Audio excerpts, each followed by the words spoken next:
officially tested. The administration will also direct the Labor Department to require all businesses with 100 or more employees to ensure their workers are either vaccinated or tested once a week. In the 20 years since the 9/11 attacks, air travel and security have changed a lot. In fact, before the attack, there wasn't even a TSA. Today, checkpoints and security screenings are the norm. Taking off your shoes and removing liquids and gels, that's pretty typical. Another major change, the creation of that no-fly list. We got better at physically screening you as you came through the airport. We became more agile and adaptable as the threat changed. There were also security tools like the now highly criticized Patriot Act. Among other things, it expanded law enforcement surveillance domestically and gave law enforcement permission to search property and sometimes records, occasionally without a warrant. A touching tribute to the first responders who lost their lives on September 11th will take place in Waco this Saturday. The Waco Memorial 9/11 stair climb is now in its third year. Participants climb stairs just like firefighters did, trying to save people from the World Trade Center. Daisy NWOSU is visiting Waco from New York City this week. She was in high school in the Big Apple when the terror attacks unfolded. My mom used to work in the World Trade Center, so she actually didn't go to work that day. I'm very thankful that my mom decided not to go to work that day. Tomorrow on Good Morning Texas from 5 to 7, we'll introduce you to the Waco veteran who organized the Saturday stair climb and what he hopes people will take away from the experience. It's a story you'll only see right here on 25 News. Saturday will be the latest in a series of food giveaways led by the Food Care Center in Killeen. 25 News reporter Caleb Chevalier explains how they'll feed hundreds of military families. The Food Care Center in Killeen has made it part of their community mission to serve those who have served our country. On Saturday, they're giving back in a big way. Thanks to partnerships with Tyson Foods and Military Resources, the food bank is planning on giving away food to over 700 military families. It's quite the undertaking, which is why they are grateful for the help of dozens of volunteers. 20 active service members from Fort Hood will be on hand tomorrow to start packaging the food bags. About 1 in 6 military members in the Killeen area have food insecurity, which is why organizers say efforts like these are so important. My heart is in the military. My heart is in the Army, so I absolutely want to support the military as much as we possibly can. And there should be no military soldier out there that goes hungry. Volunteers at the Food Care Center say it was only fitting that the giveaway should take place on the anniversary of 9/11. The first cars will be allowed into the lot at 9 a.m. With so many volunteers coming together to make this event happen, they should be able to meet their goal of sending all the families home with food within 4 hours. In Killeen, Caleb Chevalier, 25 News. Caleb, thanks. Meanwhile, the Central Texas Food Bank is hosting a free drive-thru food distribution event this month. It's tomorrow from 10 to noon. They'll be at Living Faith Chapel on Franklin Avenue here in Waco. Next Saturday, the 18th, they'll be at Temple College from 9 until 11. The federal government is challenging Texas's new abortion law after the Supreme Court refused to block it. Coming up, more on the lawsuit from the DOJ and why the Attorney General called the law unconstitutional.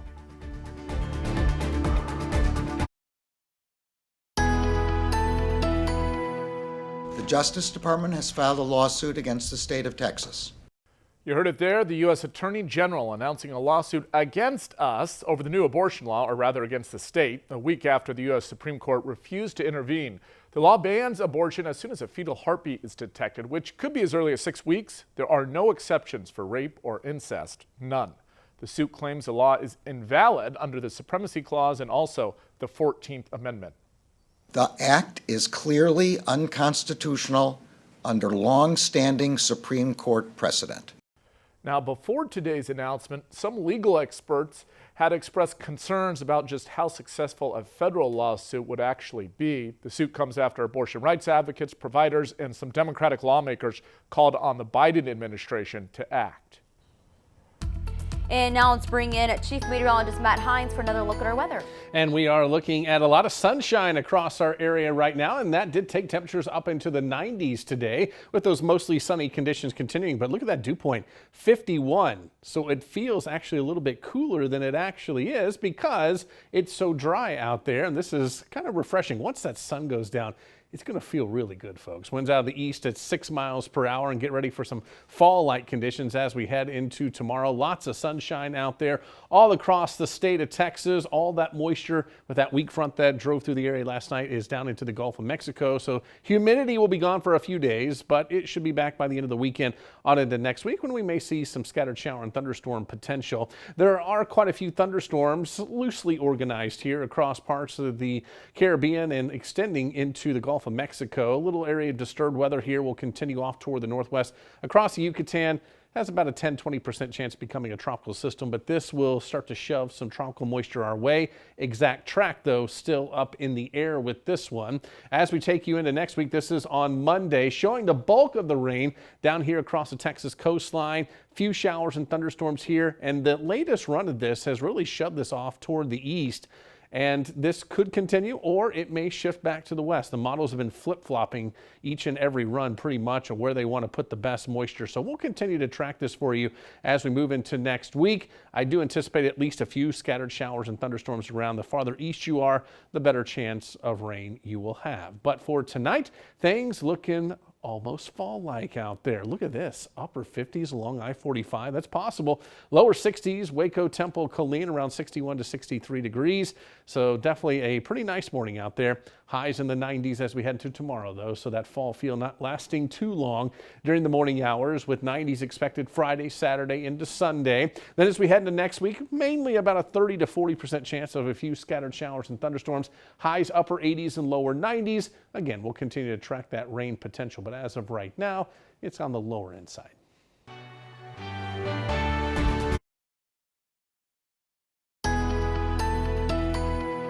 There's a lot of talk about COVID vaccines and boosters, but top U.S. health officials are urging Americans not to forget about the flu shot. Last year, the U.S. saw an extremely low number of flu cases. Doctors say the low number of cases was likely due to public health measures like masking. But this year, many are unmasking, and getting a flu shot is one of the ways that you can protect yourself. Don't let having 1 year of low influenza cases make you feel comfortable without getting the vaccine. Now's the time to think about getting a flu shot. The CDC recommends getting it by the end of October. The agency also says people can be vaccinated against the flu and COVID at the same time.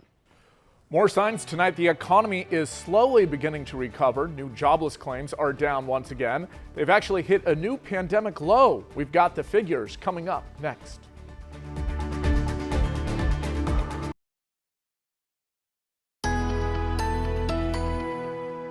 Some good news, the country reaching another pandemic low when it comes to unemployment numbers.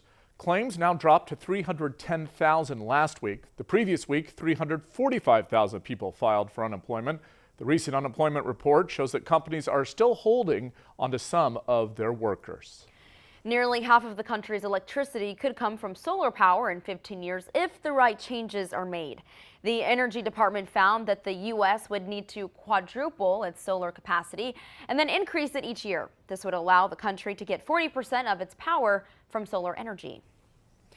After the break, it's our 25 News special, 20 years later, Texans remember 9/11. We're looking back at the day that changed America forever through the eyes of Central Texans and those who witnessed it firsthand.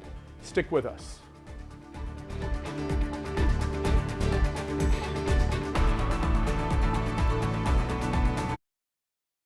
Good evening.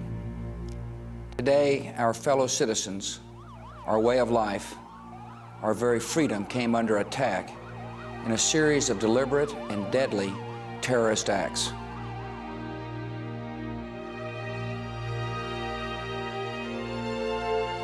I was just in awe of everything. It looked like a complete and total war zone, you know, nothing that you could ever imagine.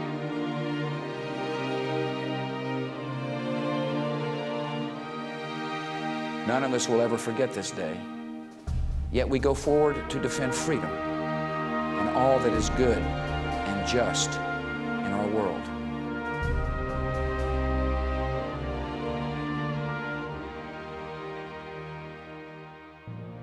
Hi there, everyone, and thanks for being with us. We are looking back on 20 years since September 11th, 2001, a pivotal moment that shaped the lives of millions of Americans. The terrorist attacks in New York, Washington, and Pennsylvania marked a turning point for our country including for millions of Texans. We'll bring you just some of their stories. Stories of faith, stories of anguish, and stories of loss. Through it all, Texans stepped up to serve, from the East Coast to missions overseas. Now, after 20 years, Texans still remember 9/11. Of the thousands at the World Trade Center on that fateful Tuesday, one was Nathan Harness. A dream job landed him on the 61st floor of the South Tower in the beginning of his career. 25 News reporter Nick Bradshaw sits down with a Texas A&M professor as he remembers 9/11.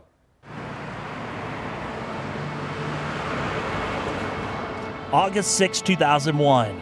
President George W. Bush is in Central Texas on vacation at the Western White House. While behind these gates at his ranch in Crawford, Bush received a classified intelligence memo titled, quote, Bin Laden determined to strike in U.S. Grew up in rural Arkansas, so from a town of 10,000 people. At the same time, 22-year-old Matt Harns is preparing for his dream job. She was working in the World Trade Center just for a little while, and she took this picture. That same friend helped Nathan, who's now a professor at Texas A&M. She helped me get the job. She thought I died that day and always felt really guilty that she had got me this job. Nathan moves to the Big Apple. You're the first person in your family to ever leave, and then you get to New York and you see buildings that you can't fathom from a size, just a scope and a scale, and people from all over the world, and food you've never even heard of before. To World Trade Center, New York. When I came in the morning of 9/11, that's me. His first day of work, Nathan rides the elevator to the 61st I'm floor. then an employee of Morgan Stanley Dean Witter. There's like planes, look, they're going inside the buildings, everybody's outside going crazy. 8:46 a.m., a plane hits Tower 1. Everyone was quiet. Everyone was pressed up against the windows, and I wondered, what is going on? What's everybody looking at? I could see burning office papers floating in the sky on fire. Trying to evacuate, he makes it down 20 floors before this happens. We knew nothing about planes, nothing about terrorism. And there's more explosions right now. Hold on, people are running. Listen, hold on just a moment. We've got an explosion inside. That hit with a ton of kinetic energy into our building. It took me to my knees. I couldn't continue to stand up, and people are screaming, we're gonna die. And people are having heart attacks right there at that moment. 60 on page 153.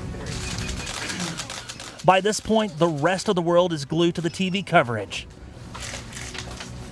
Today, we've had a national tragedy. 2 airplanes have crashed into the World Trade Center in an apparent terrorist attack on our country. Nathan's mom and dad are a world away in Europe. He has no way to contact them. I remember praying out to God for a lifeline. Give me a lifeline. And that was the first time that I saw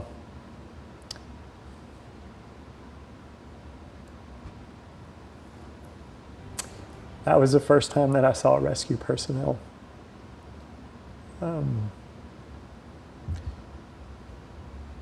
For many of us, that was a lifeline. The moment that you think things aren't going to be okay, but a rescue personnel shows up. Like so many did, Nathan thought about jumping out the window, but the 22-year-old keeps going and making his way to these survivor steps that are now in the 9/11 Museum in New York City. Walking down those stairs, I think that was a moment where I felt a sense of, we're gonna make it, a lot of us are gonna make it, and we've got a pathway out. Nathan is one of the lucky ones. He makes it out.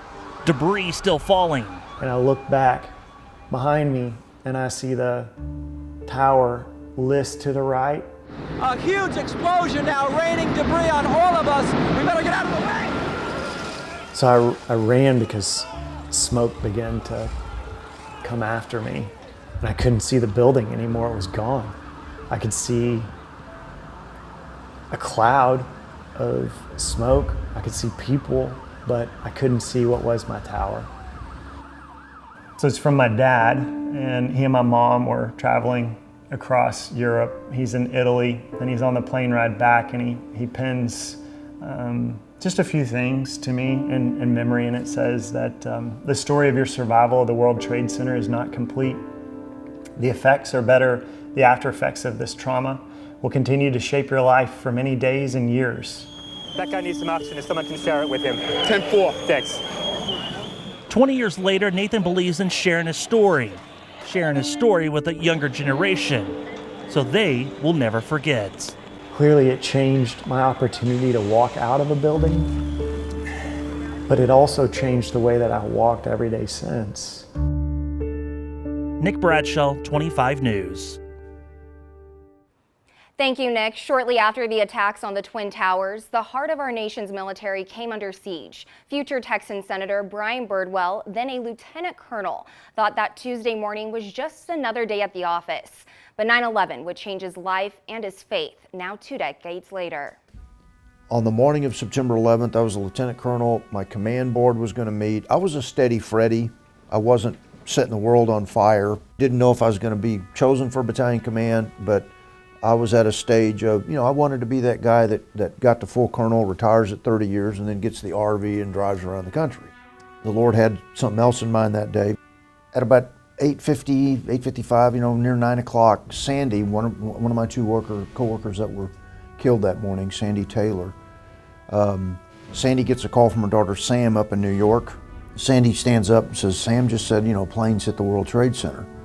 And I would kneel down with Cheryl and Sandy and just lead that prayer that just says, Lord, we love our first responders, be with them, but it's going to be you doing the bulk of the life saving today. You are a New York City firefighter. Drop what you're doing, report to your company. At about 9:30, 9:35, I told Sandy and Cheryl I needed to step out, go to the men's restroom, that I'd be back momentarily, and those were the last words that I would speak to my two coworkers. When the plane makes impact, I'm set ablaze. I mean, this is really the definition of terrorism. The concussion and the vacuum of an 80-ton explosion. And so in those moments, I did what we in the military are never trained to do, and that's surrender and give up. And I screamed out in a very loud voice, Jesus, I'm coming to see you. It wasn't, Lord, save me from this calamity.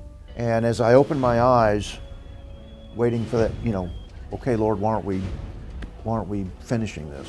I could see in the distance light reflecting off the tile.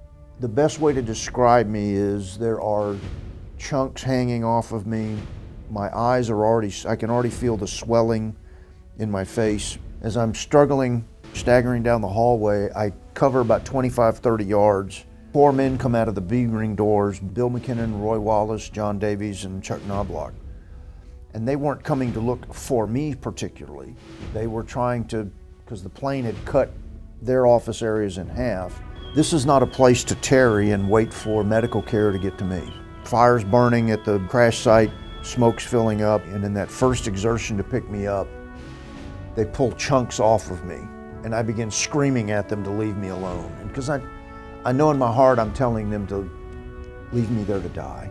But essentially, Bill, Roy, Chuck, and John, instead of grasping me, grip each other's arms with my body weight resting on their hand-shaking arms. I received my first medical care from a great Air Force doctor named John Baxter. He just happened to have his go bag with him, and he get to Georgetown, and the attending physician is Dr. Michael Williams, and he's been formally trained at the Washington Hospital Center in trauma, how to be a train wreck doctor. Well, I'm not getting evacuated to the Washington Hospital Center because of the restriction on air flights. Dr. Williams comes to the left-hand side, says, Brian, we're going to do everything that we possibly can for you. And my eyes are nearly closed now from the swelling of the head and the eye socket area. But I can see in his eyes.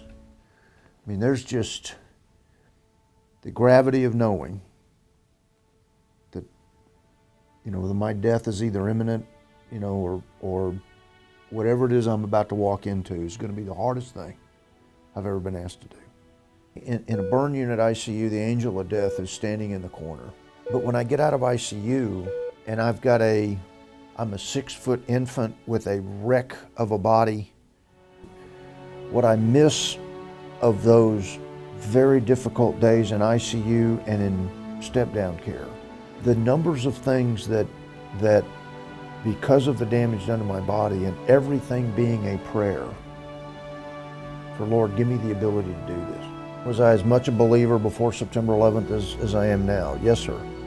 All those blessings and all those traumas are worth every moment of your freedom and every other citizen in this country's freedom. Coming up, one man saw 9/11 in a special way. Find out how his photos gave an inside look aboard Air Force One that day and an inside look at the president in the weeks to follow.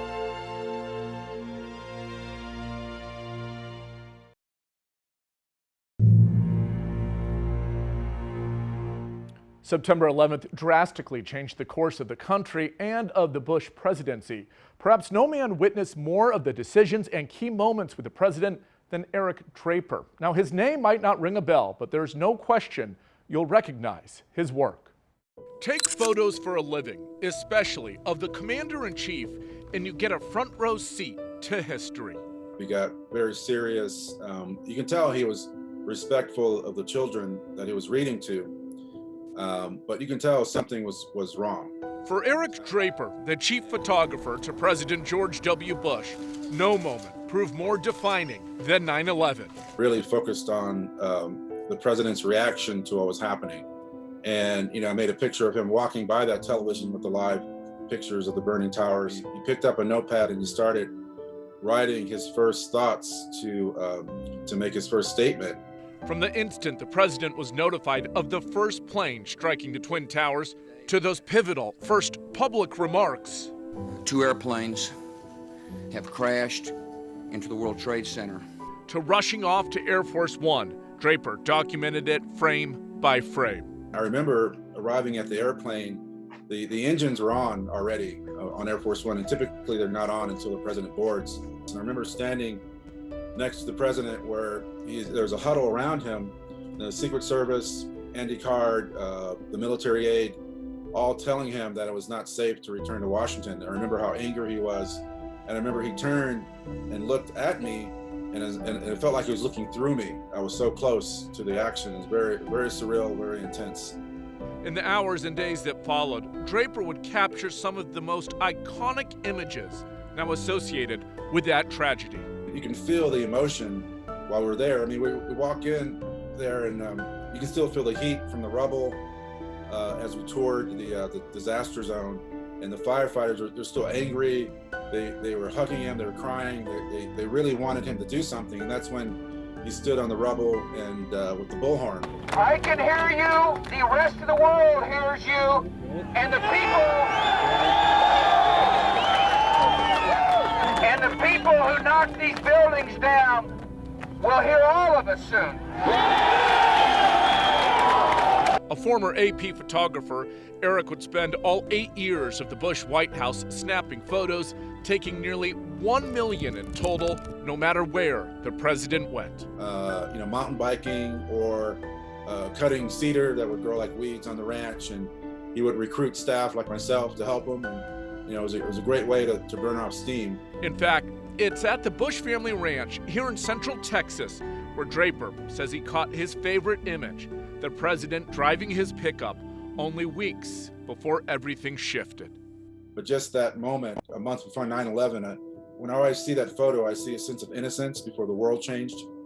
That picture to me stands out. An innocence that was soon lost 20 years ago this week. Before a time of social media and real-time news updates, most Texans depended on their local news stations for insight. First Alert Chief Meteorologist Matt Hines explains where he was on 9/11. So here's September 11th for me. I was asleep, so as the phone rang, so finally about 9:20, 9:25-ish, I answer the phone. It's my mom who's at work. She was a school teacher at the time in Mesquite, just east of Dallas. And she went, "Can you believe what's going on?" I had no idea what she was talking about. So I turn on the TV and I see just chaos going on. The building's exploding right now. You got people running up the street. Okay. I don't know what to tell you what's going on. I remember specifically, my mom tells me this quote every year. "Mom, what are they doing to my country?" And it was devastating. And we sat there and cried. At the time, I was part of the 413th Civil Affairs Battalion. After I hung up with my mom, my commander called. And it was, Matt, I don't have anything official for you, but I need you to be ready for anything. And hung up from that, still watching TV, and I'm like, well, got my duffel bag out, I got my uniforms out, so I go to work. And I walked in and I looked at my boss, my news director. And I was like, I don't know what's going to happen. I may get called up. He was like, you do what you have to, if you get called up, you do what you have to do. It was scary in that moment, knowing, okay, where am I gonna be 24 hours from now, 48 hours from now? I mean, when you're living in that moment, you don't know if it's gonna continue. And my job that day was to write crawls, you know, that go across the bottom of the screen about where you can donate blood, where you can make donations, what church you can go to for this. And I mean, we were just getting a flood of calls. It's probably Thursday or Friday. And we all switched stations and like paired up with someone from another station, and we all broadcast together. That was an amazing unifying moment that you just don't see. We're competitors, and competition's good. It makes everyone better. But at that moment, we were humans, we were Americans, and we all came together for that moment. It's one of the coolest things that I've ever experienced in the media business. And I took that and like, wow, we can really do something. We are really important in a time of national emergency, or any emergency, even if it comes down to like just tornado warnings or anything like that. People depend on us. September 11th, that molded me to drive me to serve the public. A moment like that's gonna shape how you think and how you do your job.